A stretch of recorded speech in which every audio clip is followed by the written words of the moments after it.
श्री वल्लभाधीश की जय। श्री गोवर्धन नाथ की जय। श्याम सुंदर श्री यमुने महारानी की जय।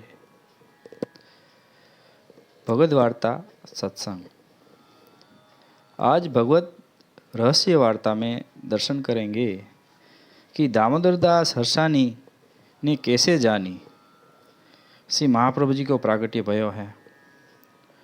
जैसे कृष्णदास मेघन को तो उनके गुरु ने आज्ञा करी थी कि दक्षिण में कछु भगवत प्रादुर्भाव भयो है, किनको भयो वो देख नहीं पा रहा हूँ। यह सुनत ही महाप्रभु जी की शोध में श्री कृष्णदास आश्रम से निकल गए।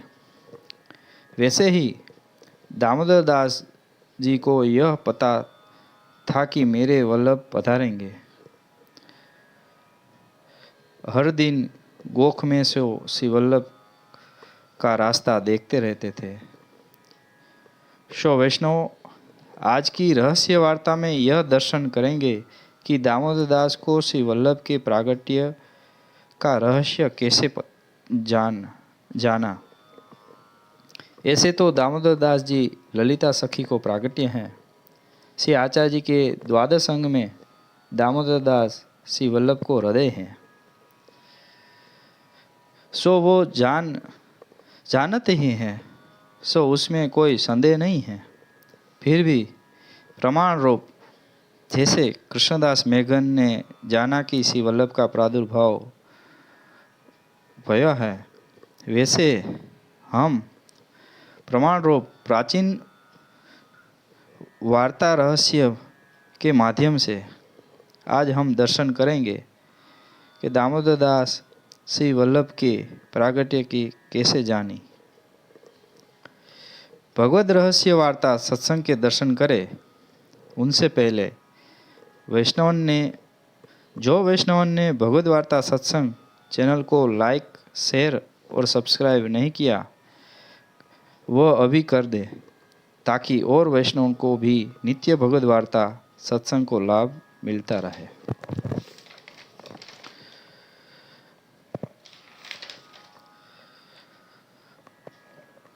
अब हम श्री दामोदर दास हर्षानी के बाल्यकाल, जीवन चरित्र और रहस्य वार्ता के दर्शन करें। दामोदर दास के पिता को नाम धीरदास और माता को नाम जसोदा था। श्री वल्लभ चरित्र ग्रंथ में कपूरचंद नाम भी मिले हैं, जो ऐसो जान पड़े हैं कि मूल नाम धीरदास हों और प्रख्यात नाम कपूरचंद भी हो सके। धीरदास जी को जन्म संवत 1455 में हुआ था। वह श्री रंगपट्टम में रहते थे। संवत 1500 तक उनको कोई संतान न थी। धीरदास जी द्रव्यपात्र और धर्मनिष्ठ हते। ज्ञाति से क्षत्रिय हते। धीरदास जी की सरनेम हरिशरणी थी, जो आगे जाते हरिशरणी में सो हर्षानी भई। धीरदास जी रंगपट्टम में एक प्रतिष्ठित व्यक्ति सो जाने जाते। गांव में उन्होंने 2 धर्मशालाएं बनवाई थी। वह धर्मशाला में आने वाले साधु संत यात्रियों का अच्छी तरह से सत्कार करते। धीरदास महात्माओं की सेवा और संग करने में बहुत भाव वाले थे। एक दिन कोई एक महापुरुष उनके धर्मशाला में उतरे। धीरदास ने वह महापुरुष की बहुत अच्छी तरह से सेवा करी। तब वह महापुरुष ने सेवा से प्रसन्न होकर उनके यहाँ 4 पुत्रों का प्रागट्य होने का वरदान दिया और चौथा पुत्र हरिभक्त होगा ऐसी आज्ञा करी। और वरदान दे के महापुरुष तो वहाँ से चले गए। धीरदास ने तो पुत्र होने की आशा छोड़ ही दी थी। उनको प्राप्त हुई वृद्धावस्था को देखते यह बात बननी असंभव जैसी थी। फिर भी वैष्णव हरि भक्त भी हरि समान धर्म वाले होते हैं। प्रथम पुत्र चतुर्दास हुए, दूसरे भगवान दास, तीसरे पुत्र की उत्पत्ति भई जब धीरदास 74 वर्ष के भये और उनकी स्त्री जसोदा 50 वर्ष के हुए, तब उनके यहाँ सन 1531 में माघ सुद चौथ के दिन चौथे पुत्र हरिभक्त दामोदर दास जी को प्रागट्य भयो। उनके कपोल पे दिव्य भगवत तेज विराजत हतो। थोड़े दिनों के बाद माता यशोदा जी श्री हरि के शरणों में प्राप्त भई। तब दामोदर दास जी का लालन पालन स्वयं धीरदास जी करते।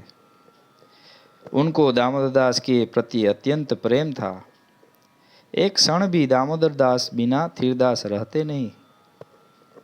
धीरदास जी को जैसी और रंगो नाम की 2 कन्या रत्नों भी थी। सन 1534 कार्तिक मास में अनेक साधु संतों का एक समूह यात्रा करने को निकला। उनके साथ धीरदास भी दामोदर दास को उनके भाई भाभी को सौंपी के यात्रा को निकल गए। यात्रा की पहली मंजिल पे धीरदास जी को रात्रि को एक स्वप्न आया। वहाँ में भगवान ने धीरदास को आज्ञा करी कि मेरी अलौकिक भेंट रूप तेरे चौथे पुत्र दामोदर दास को लेके तू चंपारण में जाओ। दामोदर दास के बिना तुम्हारी यात्रा संपूर्ण नहीं होगी। सुबह धीरदास अपने गांव वापस आए, तब दामोदर दास रो रहे थे।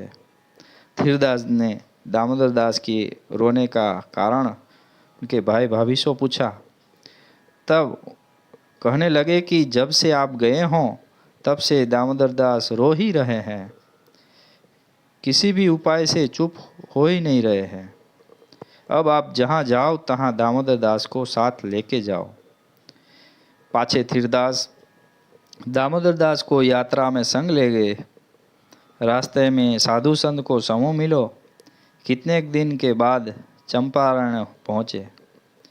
संवत 1535 वैशाख कृष्ण 11 के दिन श्री आचार्य जी को प्रादुर्भाव भयो। वह अलौकिक प्रागट्य उत्सव को अनुभव 4.5 साल के बालक दामोदर दास को भयो। वैष्णव श्री महाप्रभु जी को जब प्रागट्य भयो, उस समय दामोदर दास वहीं विराज रहे थे और वो अलौकिक दर्शन उनको भये और वल्लभ के संग संवाद भी भयो। फिर धीरदास लक्ष्मण भट्ट को प्रभाव देखी के उनके शिष्य भये। पाछे कितने दिन बाद श्री रंगपट्टम में आए। वहाँ उपद्रव होने से धीरदास अपने परिवार सहित रुद्रनगर यानी वर्धा आए। वहाँ आप कपड़े का व्यापार करते। पाछे संवत 1545 में धीरदास ने अपनो देह त्याग कियो।